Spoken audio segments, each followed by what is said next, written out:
Okay, call the meeting to order, the New Ulm Airport Advisory Commission. You have an agenda. This is Tuesday, September 12th, 2017. First up we have is approval of the minutes, and you all should have a copy. From the May meeting? Last time I met was May. Okay, motion's been made and seconded to approve the minutes. All in favor, say aye. Aye.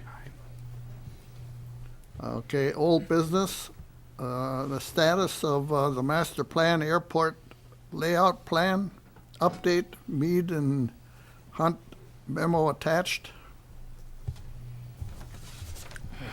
Hi. Keep going.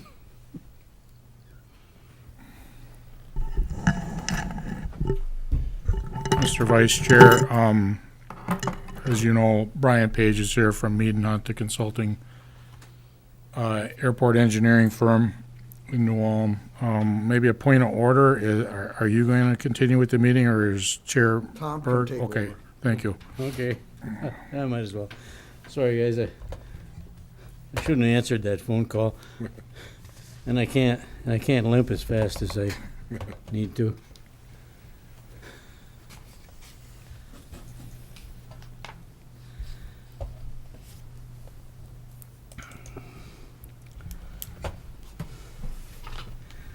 Okay, where we at new business? Yeah, Old business, business. Old Mr. business, Chair, yeah. 2A. Brian Mr. Page put together a two-page memo, and I included it with your packet. I assume he'll probably highlight that and give you the status of where we're at with this update. Absolutely. Thank you, Steve. Mr. Chairman, members of the commission, I'm Brian Page with Mead and Hunt from our Minneapolis office, consultant for the airport. And in your packet, the memo should be in there that kind of highlights and walks through the status report of the airport master plan / airport layout plan process and where we were. The last time we met, we talked about getting together with FAA and MnDOT to sit down and scope that project and get it in as part of the project, the capital improvement project for the airport for a 2017 federal grant. We did have a meeting on July 6th. That meeting was actually held at the airport district office in Minneapolis, and in attendance were the city, Steve, and also representatives from the Minnesota Department of Transportation Office of Aeronautics and also the Federal Aviation Administration. The purpose of that meeting was to sit down, kind of talk about this master plan for the airport and the airport layout plan, recognizing that the last airport layout plan, master plan, was done in 1976 for the airport. It hasn't really been updated significantly since then, particularly the master planning effort. So it's safe to say it's been high time, to be able to engage in that effort. And the main purpose was to bring it in alignment with what's going on with current times at the airport, the needs of the airport, and also bring it up to current standards as well, with a number of the different zones and so forth around the airport. So we sat down with the FAA. They agreed on most of those elements, which are pretty routine elements with any sort of a planning endeavor.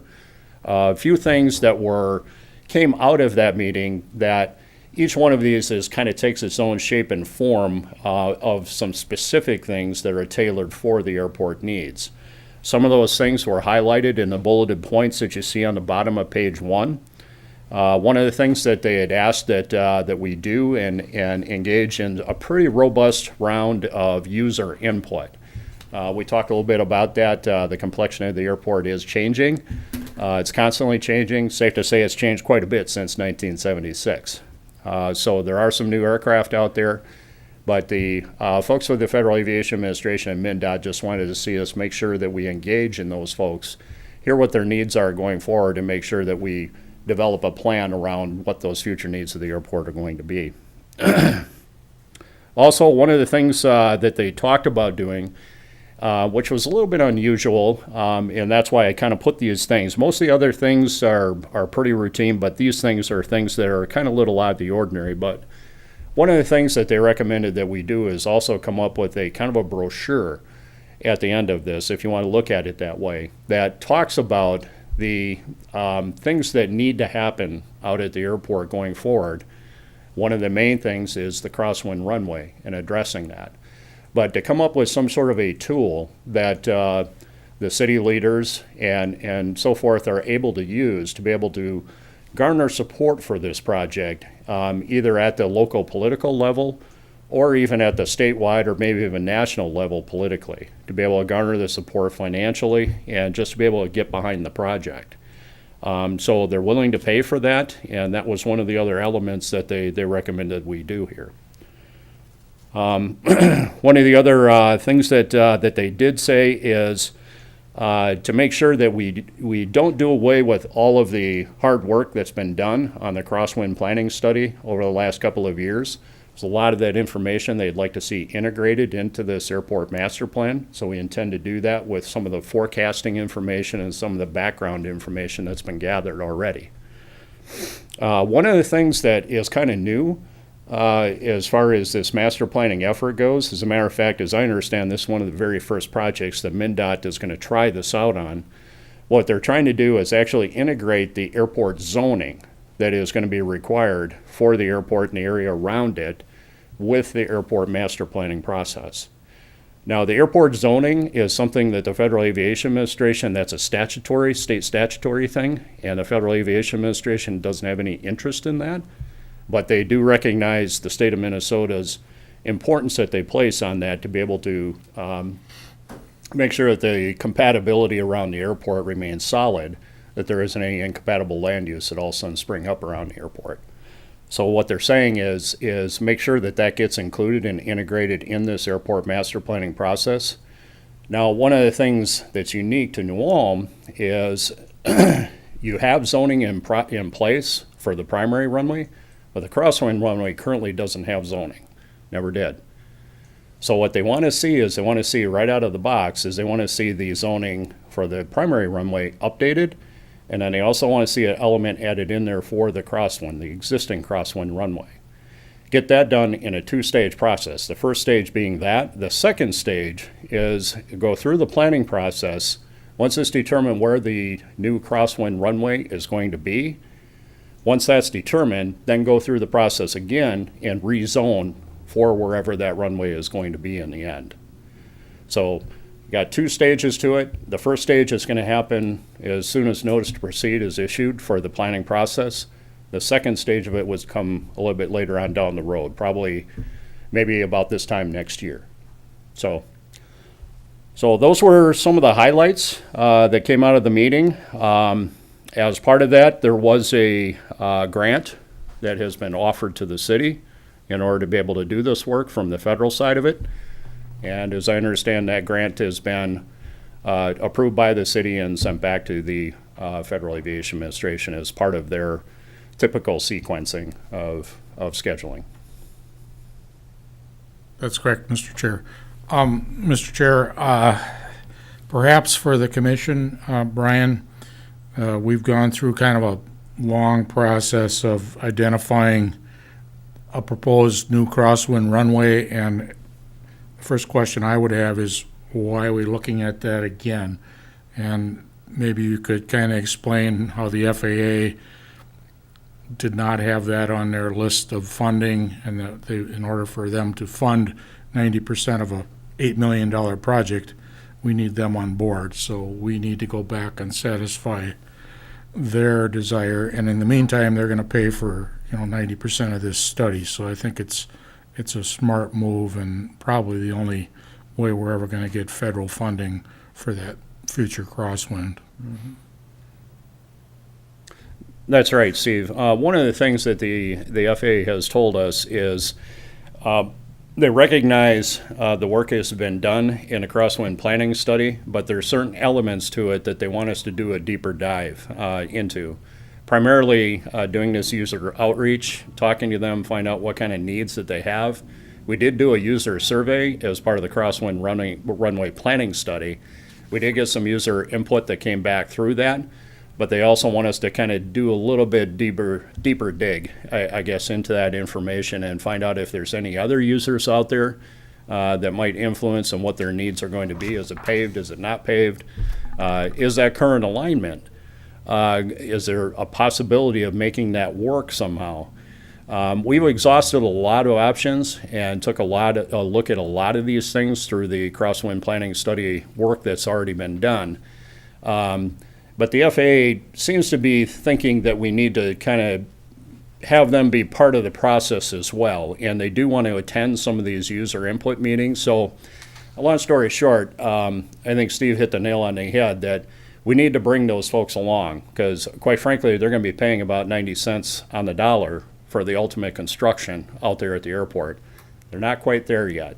They need to be brought along in the process. But the planning process is something that has been on the capital improvement program for quite a while. This crosswind runway discussion and the analysis of it is part of the pending planning process, but not all of it. There's a lot of other things that also go along with that. And again, the FAA is kind of recognizing it's like after they started looking into the airport and recognizing, well, the last planning work that's been done for the airport in earnest, happened more than 25 years ago. Mm-hmm. There's been a lot of changes since then. So they want to bring that up to speed and get that updated, get your airport layout plan to current standards and get that updated, and then see where we end up in the long run on many of these items. With the objective in mind that, yes, there has to be something addressed with that crosswind runway, and that'll happen as part of it, but it's not the primary purpose of this planning process.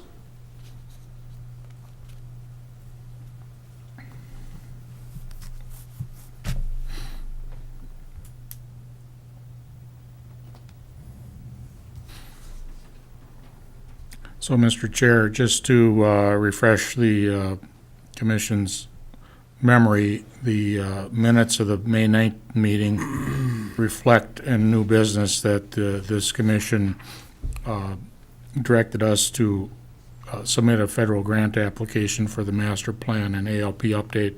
That's essentially what we did.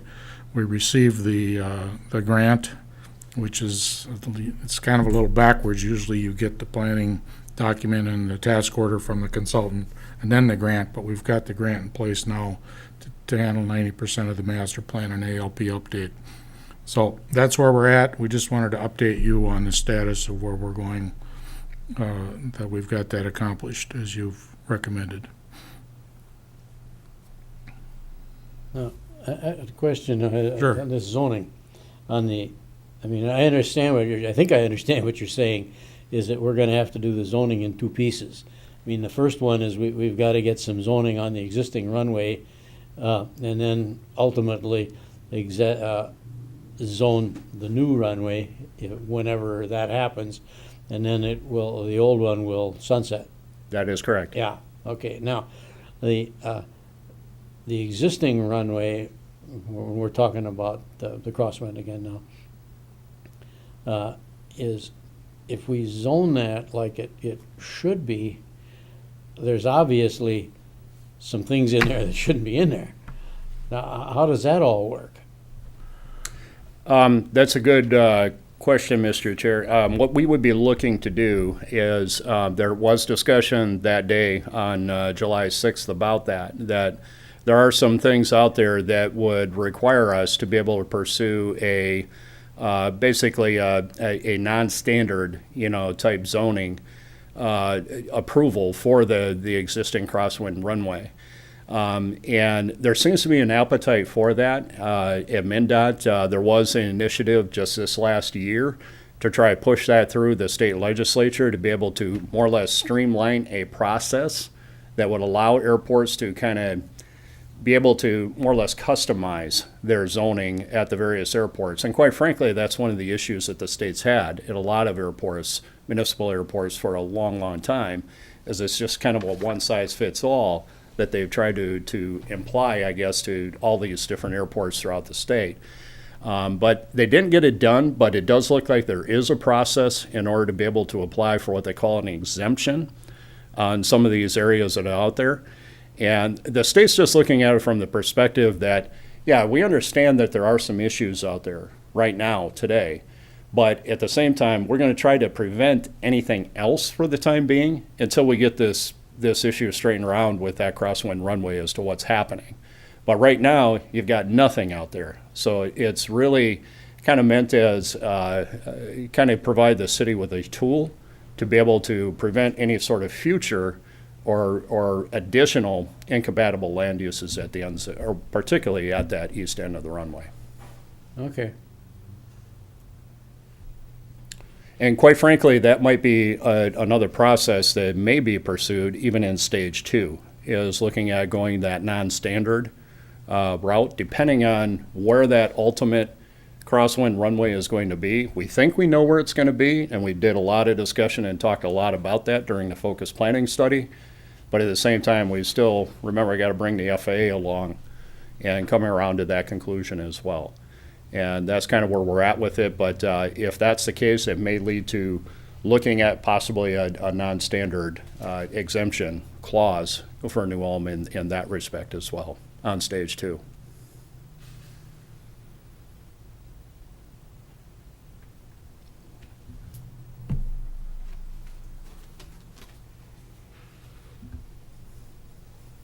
Any other questions for Brian on the whole business?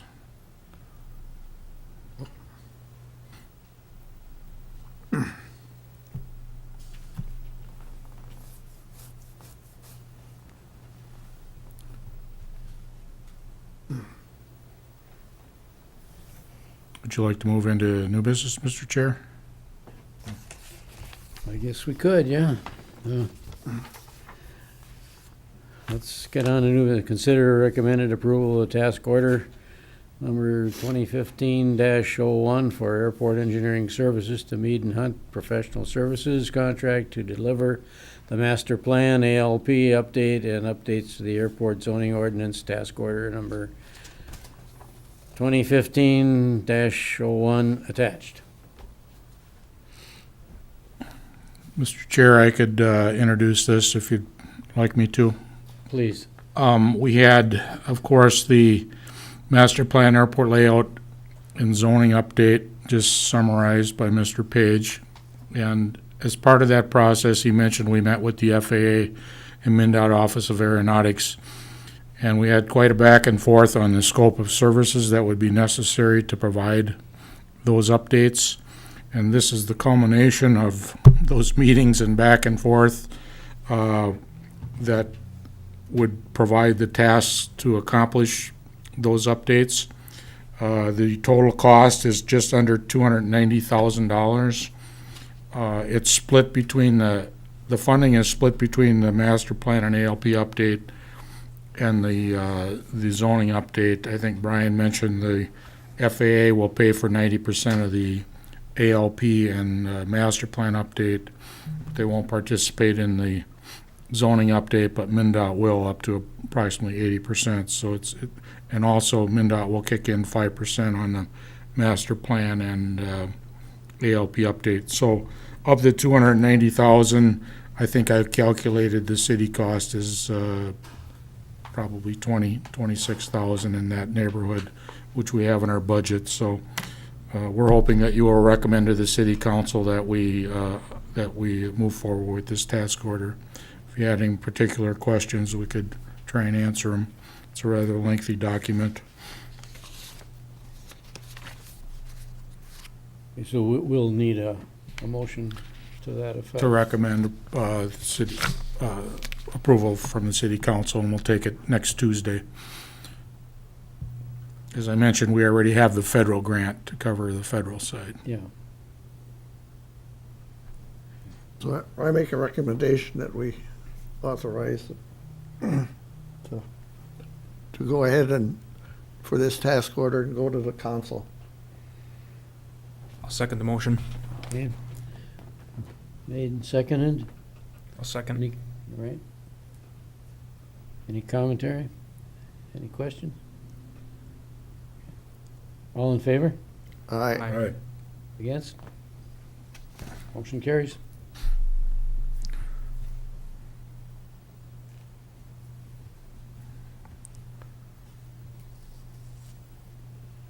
Okay. Next item under new business. Consider recommending acceptance of federal grant AIP. What's an AIP, Steve? Stands for Airport Improvement Program. It's Okay. the federal program. Okay. 14-17 and pending state grant to fund the master plan ALP and zoning update. Copy of ALP 14-17 attached. Mr. Chair, I mentioned this is kind of backwards. We've already received the grant, and they Okay. contacted me on a Thursday and said we have to have it signed by Monday, and this was a week ago, so we weren't able to bring it to the commission. But I think it's kind of a foregone conclusion. You would accept the grant from the federal government. It's in your packet down on the bottom. It's maximum of $264,600, and that's to pay for 90% of the master plan and ALP update. So the city council has already acted, but we appreciate your recommendation if you would give us one. And the grant from the state will follow, but we don't have that available just yet. Okay. We need a motion to consider recommending the acceptance. I so move. I second. All in favor? Aye. Against? Yep. We got it. Okay. Thank you.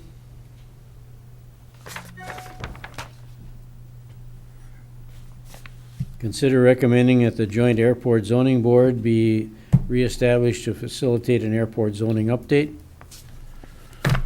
Mr. Chair, as part of the airport zoning update, we're required to establish a joint airport zoning board, and I think we actually brought this before the commission some time ago, and you probably remember some of the discussion, but I think it was back on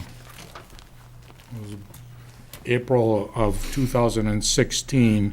We were trying to move ahead with zoning for the proposed crosswind.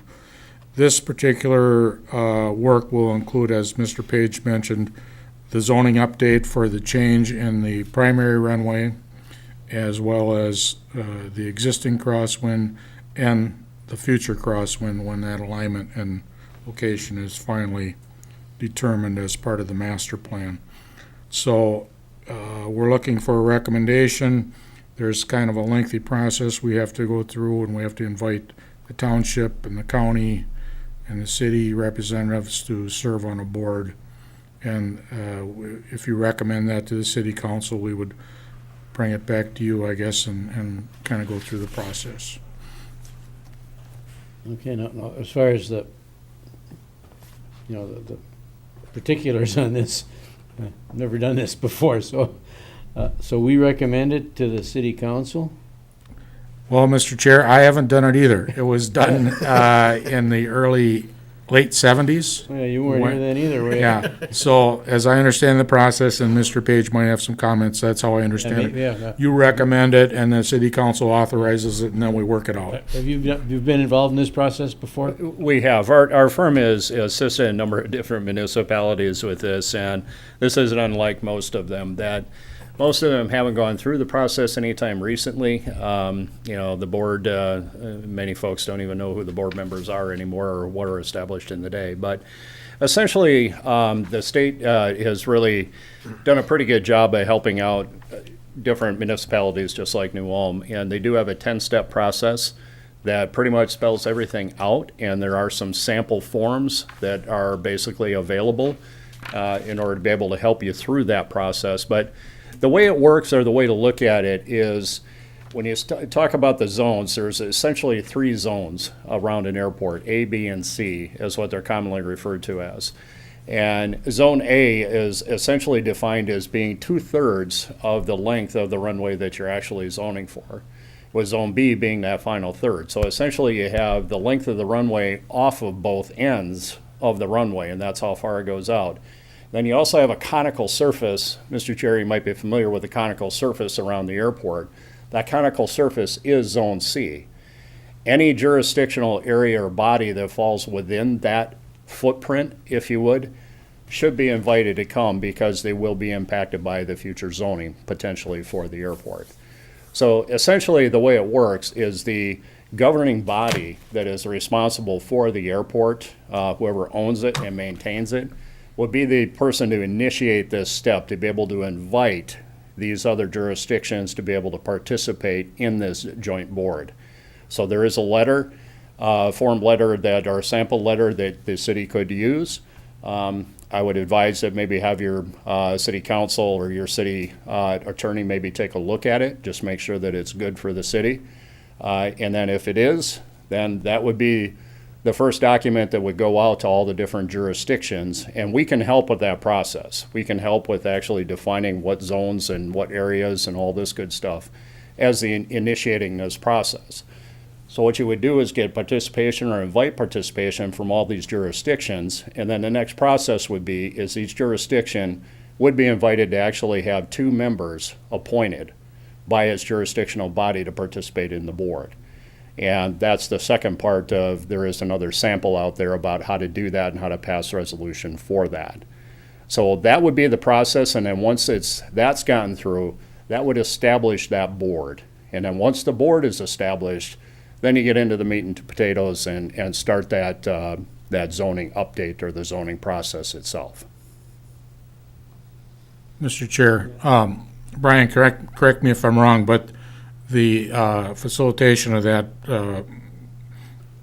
zoning process is included in the task order 2015-1 That is just correct. recommended approval, so they will help us through the process. Okay, well, is time urgent here? To the extent that the state is anxious for us to move forward, I would say that a recommendation of the city council would be appropriate, yeah. But now, when we present this to the city council, does it have to be in a completed form, or can we just make a generic recommendation and? Well, my recommendation is to just recommend generically that you would like to see a joint airport zoning board established, and then I will work with the attorney and Mr. Page and this group to move it forward. So, So we'll need authorization from the city council for us to move forward. okay, so, but you'll kind of provide the leadership for this, I gather. Certainly. Okay. Yep. So we need a motion then from this group to the city council. Yes. Okay, I make the recommendation to the city council that we set up a zoning board, airport zoning board.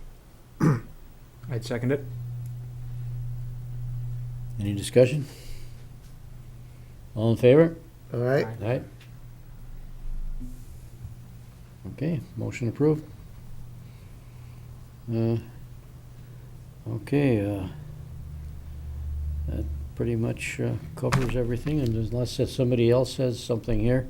I understand our next meeting is gonna be at the District 88 School Board meeting room. Yes, Mr. Chair, there's going to be some security improvements to this facility, and I think until November 9th, all public meetings will be held at the middle school, which is just off of Garden Street, if you're familiar with the old high school. It's down on South Garden Street, and we'll include some information on the next agenda on which door to enter, et cetera. Okay. Okay, does anyone else have anything to bring before the group today? I make a motion that we adjourn. Second. All in favor? All right? Aye. Thank you, we are adjourned.